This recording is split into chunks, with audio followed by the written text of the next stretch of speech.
नमस्कार दोस्तों, मेरा नाम शैलवी मिश्रा है और आप सभी का बहुत बहुत स्वागत है विनायक एजुकेशन के ऑनलाइन प्लेटफॉर्म पे।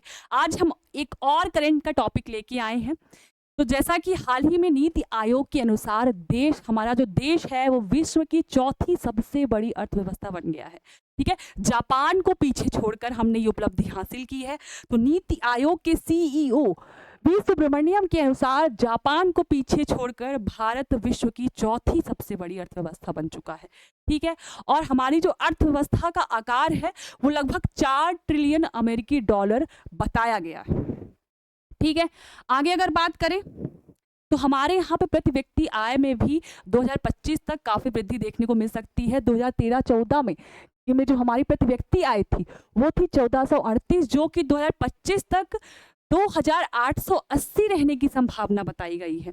ठीक है, अब ये प्रति व्यक्ति आय क्या होती है? प्रति व्यक्ति आय जो है इकोनॉमिक इंडिकेटर होता है, जिससे हम किसी भी देश की प्रति व्यक्ति आय को निकाल सकते हैं। जो अर्थशास्त्री होते हैं वो इसका उपयोग आर्थिक समृद्धि को निकालने में करते हैं।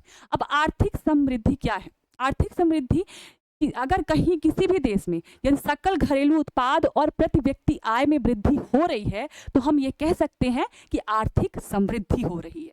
ठीक है, अब भारत जो विश्व की चौथी सबसे बड़ी अर्थव्यवस्था बना है उसके पीछे बहुत से ऐसी सरकार की योजनाएं हैं, बहुत से फैक्टर्स हैं जिन्होंने एक महत्वपूर्ण जो योगदान दिया। जिसमें से अगर हम बहुत सारे ऐसे फैक्टर्स हैं, कुछ फैक्टर्स के बारे में हम बात करेंगे। पहला है निजी उपभोग में वृद्धि।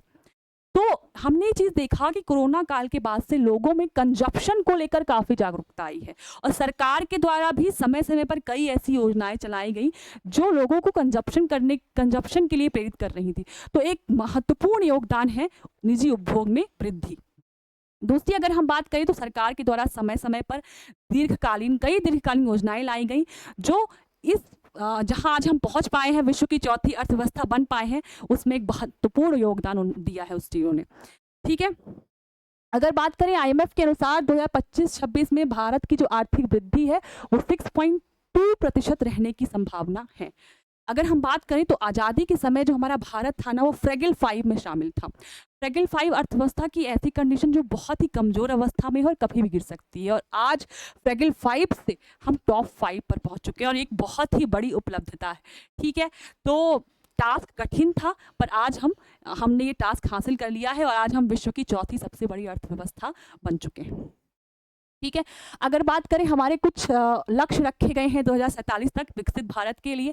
पहला इसमें जो लक्ष्य है कि 2047 तक हमें एक विकसित अर्थव्यवस्था बनना है, हमें एक विकसित राष्ट्र बनना है। ठीक है, साथ ही साथ हमारा जो अर्थव्यवस्था का आकार है उसमें भी वृद्धि करने का लक्ष्य रखा गया है। अभी लगभग हमारा जो अर्थव्यवस्था का आकार है वो 4 ट्रिलियन अमेरिकी डॉलर है, जिससे कि हमें 2047 तक 30 ट्रिलियन अमेरिकी डॉलर तक लेकर के जाना है।